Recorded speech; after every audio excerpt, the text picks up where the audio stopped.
दोस्तों आज की वीडियो पूरी ज़रूर देख लेना। ये वीडियो भाई आप लोगों के लिए बहुत ज़्यादा इंपॉर्टेंट होने वाली है। जो लोग डायोड और जेनर डायोड को लेकर बहुत ज़्यादा कंफ्यूज रहते हैं और इससे रिलेटेड कमेंट्स करते हैं, तो उनको ये वीडियो अवश्य देखनी चाहिए। मैं आज सारा कन्फ्यूजन आपका क्लियर कर दूंगा कि डायोड और जेनर डायोड में अंतर क्या है। सबसे पहले तो आपको ये बता दूं भी, ये जो आपको डायोड और जेनर डायोड मिलती है ना, ये भाई डायोड की ही कैटेगरी में आती है। यानी कि जो डायोड होती है वो कई प्रकार की होती है। Photo diode, zener diode, light emitting diode और नॉर्मल हमारी ये पीएन जंक्शन डायोड, जिसे आप रेक्टिफायर डायोड भी कहते हैं। और एक होती है शॉर्ट की डायोड और एक होती है डीसी डायोड। डायोड के कई सारे टाइप्स होते हैं। तो यहाँ पर उन्हीं डायोड्स में दो डायोड होती हैं, जेनर डायोड और पीएन जंक्शन डायोड या फिर नॉर्मल रेक्टिफायर डायोड। अब यहाँ पर भाई इनका काम क्या है। जेनर डायोड और डायोड सर्किट में अलग अलग कामों के लिए लगती हैं। दोनों को अलग अलग कामों के लिए सर्किट में इस्तेमाल किया जाता है। सबसे पहले हम इस डायोड की बात करें, पीएन जंक्शन डायोड की, तो ये जो डायोड होती है ये भी आपकी दो तीन प्रकार की होती हैं।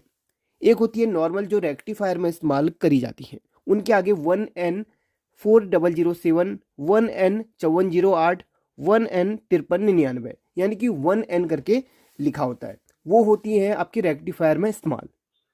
और दूसरी होती है SR डायोड, FR डायोड, वो होती है किसी भी SMPS के सेकेंडरी सेक्शन में इस्तेमाल। SMPS में जो ट्रांसफॉर्मर होता है उसके सेकेंडरी सेक्शन में इस्तेमाल होती है SR FR डायोड, वो होती है रिकवरी डायोड। वो जितनी भी डायोड्स होती है हमेशा सेकेंडरी सेक्शन में इस्तेमाल करी जाती है, उन्हें रेक्टिफायर में इस्तेमाल नहीं किया जा सकता। और ये जो रेक्टिफायर में जो डायोड लगती है इनको आप SMPS के सेकेंडरी सेक्शन में नहीं लगा सकते हैं। मैं एक एग्जांपल आपको दिखा देता हूँ। जैसे हम इस सर्किट की ही बात करें तो यहाँ पर भाई दो, जो ब्लैक कलर की जो पीएन जंक्शन डायोड है ना, इसी टाइप की दो डायोड यहाँ पर लगी हुई आप देख रहे होंगे। सबसे पहले जो मैं डायोड की बात करूँ तो यहाँ पर रेक्टिफायर में लगी हुई है 1N डायोड, जो कि आपके मेन यहाँ पर जो 220 वोल्ट इनपुट होता है वहाँ पर एसी को डीसी बनाने का ये कार्य करती है। ये जो पीएन जंक्शन डायोड और जो रेक्टिफायर में इस्तेमाल करी जाती है 1N डायोड, वो हमेशा यहाँ पर एसी को डीसी बनाने का काम करती है। ये वाली डायोड यहाँ पर लगती है। और एक होती है ये SMPS, जो भी SMPS है, इस ट्रांसफार्मर के जस्ट बाद में यहाँ पर जितनी भी डायोड इस्तेमाल करी जाती हैं वो होती हैं SR FR diode, fast recovery diode, super fast recovery diode. ये सभी आपकी डीसी में इस्तेमाल करी जाती हैं। ठीक है, तो ये डायोड हमेशा इधर पे ही लगेंगी, इधर पे नहीं लग सकती, और ये डायोड यहीं पे लगेंगी, यहाँ पर नहीं लग सकती, क्योंकि दोनों का भी अलग अलग काम होता है।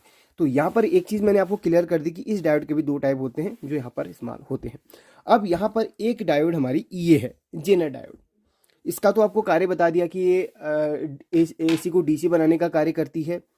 ठीक है, इसका यही काम होता है। और यहाँ पर वोल्टेज, भाई काफ़ी लोग इसको रेगुलेटर भी में भी इस्तेमाल करते हैं। यानी कि ये एक डायोड हमारी जो है ना वोल्टेज को ड्रॉप करती है। अगर इसको हम कहीं पर भी 5 वोल्ट के जगह पे अगर सीरीज में इसको इस्तेमाल करेंगे तो ये लगभग 4.5-4 वोल्ट के समथिंग यहाँ पर आउटपुट में करेगी। यानी कि ये वोल्टेज ड्रॉप करके काफ़ी लोग इसको रेगुलेटर के लिए भी इस्तेमाल करते हैं।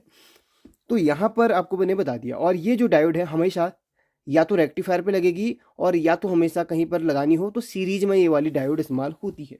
मैं आपको दिखा देता हूँ एक सर्किट को। यहाँ पर एक मीटर का ही सर्किट आप देख लीजिए। इस मीटर को जल्दी रिपेयर करने वाला हूँ। एक्टिवा सुजुकी का मीटर है। तो यहाँ पर आप देख लो, यहाँ पर प्लस आई और प्लस यहाँ पर गई, और यहाँ से डायोड होते हुए इधर पे जा रही है यहाँ तक के लिए। बीच में एक डायोड लगाई हुई है। तो ये जो है हमेशा एक डायोड यहाँ पर सीरीज में इस्तेमाल करी होती है काफ़ी बार प्रोटेक्शन के लिए। तो आप समझ गए होंगे ये डायोड हमेशा रेक्टिफायर और सीरीज में इस्तेमाल होती है। बात करते हैं हम जेनर डायोड की। जेनर डायोड की बात करूँ तो ये हमेशा वोल्टेज के हिसाब से आती है। 3 वोल्ट, 5 वोल्ट और अलग अलग वोल्टेज में आती है। 18 वोल्ट है, 9 वोल्ट है। ये हमेशा सर्किट पे उसकी रिक्वायरमेंट के हिसाब से लगती है। किसी सर्किट पे हमने प्रोटेक्शन, सर्किट को प्रोटेक्ट करना है तो हमेशा जेनर डायोड का इस्तेमाल किया जाएगा प्रोटेक्ट करने के लिए। तो जेनर डायोड को हमेशा उस सर्किट में उस वोल्टेज की रिक्वायरमेंट के हिसाब से एक प्रोटेक्शन के लिए इस्तेमाल करा जाता है। ये प्रोटेक्ट सर्किट को प्रोटेक्ट करने का काम करती है, ये सर्किट में वोल्टेज को रेगुलेट करने का काम करती है, और ये हमेशा सर्किट में पैरेलल पे इस्तेमाल करी जाती है। डायरेक्ट प्लस माइनस में लगती है। जैसे ये डायोड हमारी सीरीज में इस्तेमाल होती है सर्किट्स पे, ये हमेशा पैरेलल पे इस्तेमाल होती है। इसको सीरीज में इस्तेमाल नहीं किया जाता। और ये जो डायोड होती है ब्लैक कलर वाली, वो फॉरवर्ड वाइज पे काम करती है और ये रिवर्स पे काम करती है। यानी कि इसका सिद्धांत रिवर्स का है, इसका सिद्धांत फॉरवर्ड का है। यानी कि इसमें इसमें क्या होता है ना, और दोनों का कैथोड एनोड बराबर होता है, दोनों का प्लस माइनस भी सेम ही रहता है। जैसे इसमें आपको देखने के लिए मिलेगा, यहाँ पर इसका ये एनोड रहता है, ये कैथोड रहता है, यानी कि ये प्लस का ये माइनस का रहता है, और इसमें भी वही रहेगा, ये प्लस का ये माइनस का। आगे जो ब्लैक कलर का पट्टियाँ दिख रहे हैं ना, ये हमेशा माइनस का रहता है। सेम प्लस माइनस दोनों में सेम रहेगा, लेकिन जो सर्किट में लगाने का तरीका है वो दोनों का अलग अलग होगा। ये सर्किट में कहीं पर जो पॉजिटिव है उसकी जगह पे इसके नेगेटिव को रखा जाता है, और नेगेटिव में इसके पॉजिटिव को रखा जाता है, यानी कि डायरेक्ट इसको पैरेलल पे लगाया जाता है सर्किट पे, और ये हमेशा सीरीज पे लगता है। और इसमें ये वोल्टेज वाला सिस्टम नहीं होता है, इसमें एम्पियर वाला सिस्टम होता है। सर्किट में लोड के हिसाब से इसको लगाया जाता है। कोई सर्किट अगर आपका ज़्यादा एम्पियर ले रहा है तो उसी एम्पियर के हिसाब से आपके उस डायोड को लगाया जाएगा। तो सर्किट में हमेशा, और यही मेथड डीसी में भी अप्लाई होता है। ये जितनी भी है ना एम्पियर के हिसाब से लगती हैं, और यहाँ पर भी एम्पियर के हिसाब से लगती हैं। तो इनके बारे में आपको मैंने बता दिया। ये सर्किट में प्रोटेक्शन के लिए लगती है, सर्किट में वोल्टेज को रेगुलेट करने के लिए लगती है। रेगुलेटर का एक अलग काम होता है, लेकिन ये भी रेगुलेट करने का काम करती है। ये फिक्स वोल्टेज बना देती है। इसका एक सबसे बड़ा फायदा होता है, अब आपको रेगुलेटर और इसमें बता देता हूँ। रेगुलेटर अगर सर्किट में लगा रहे हैं वोल्टेज को रेगुलेट करने के लिए, किसी दशा में अगर रेगुलेटर अगर फेल हो जाता है, ख़राब हो जाता है, शॉर्ट हो जाता है, तो आपके सर्किट में सर्किट ख़राब होने के चांसेस ज़्यादा हो जाते हैं। यानी कि किसी कंडीशन में अगर रेगुलेटर फेल हो जाए तो आपका सर्किट ख़राब होने के चांसेस होते हैं। लेकिन ये अगर फेल हो जाए तो ये सर्किट को बचा देता है।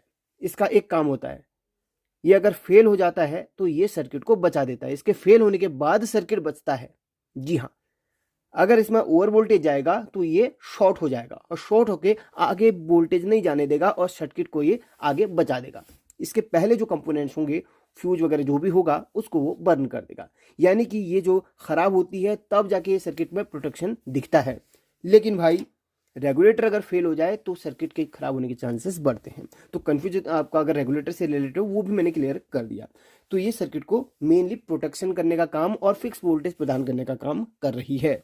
और ये आपको मैंने बता दिया, ये सर्किट में एसी को डीसी बनाने का काम, और सर्किट में कहीं पर वोल्टेज को ड्रॉप करके थोड़ा देनी है तो वही काम करती है। एग्जाम्पल मैं वो बता देता हूँ।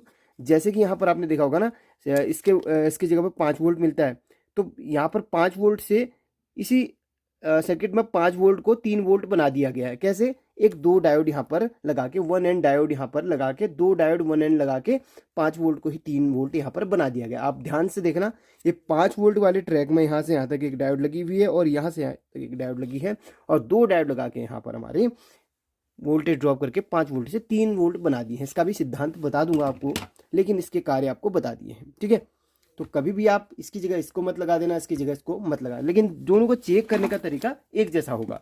दोनों के काम करने का तरीका भले अलग हो, लेकिन चेक करने का तरीका और दोनों का प्लस माइनस बिल्कुल एक जैसा होता है। मैं आपको एक बार चेक करने का भी तरीका बता देता हूँ। मल्टीमीटर को डायोड के मोड पे, अगर आपके मल्टीमीटर नॉर्मल है तो बजर के मोड में रख लो, और इसको चेक करने का तरीका होता है, इसको आप इस तरीके से देख लो। एक तरफ से आपको कुछ ना कुछ रीडिंग दे देगा और एक तरफ से कुछ भी रीडिंग नहीं देगा। अगर दोनों तरफ से रीडिंग देता है या फिर कंटिन्यूटी बीप मारता है तो ये हमारी डायोड शॉर्ट या फिर ख़राब होती है। वैसे इसमें भी होगा, चेक करने का तरीका दोनों का सेम होगा। इसमें देख लो, एक तरफ से कुछ वैल्यू नहीं दे रहा है और एक तरफ से कुछ ना कुछ वैल्यू दे देगा। इसका मतलब ये परफेक्ट है, बिल्कुल सही है। अगर दोनों तरफ से वैल्यू दे देता है और दोनों तरफ से कंटिन्यूटी मार रहा है तो आपका ये डायोड खराब होगा। देखिए, जेने डायोड और इसके बारे में आपको डिटेल से बता दिया। आई होप कि ये वीडियो आपको अच्छी लगी होगी। और दोस्तों, एक चीज़ आपको क्लियर करना चाहूँगा, जब भी हमारी वीडियोज़ अगर पसंद आती है तो प्लीज़ वीडियो को लाइक ज़रूर कर लेना। वो आपकी मर्जी करे ना करे, बट हमारी एक रिक्वेस्ट रहती है कि लाइक ज़रूर करना, क्योंकि हम आपके लिए बहुत मेहनत से वीडियो बनाते हैं। हम हमेशा अच्छे से अच्छी नॉलेज देते हैं। भले वीडियो की है ना ड्यूरेशन लंबी रहती है, सिखाने का तरीका हमारा भाई थोड़ा सा अलग रहता है, ताकि आप लोग बेहतर तरीके से सीख सकें। इसलिए वीडियो थोड़ा सा लंबी आपके लिए बनानी पड़ती है। चलिए, मिलते हैं एक नई वीडियो में एक नई नॉलेज के साथ। तब तक के लिए अपना ख्याल रखिए। Take care.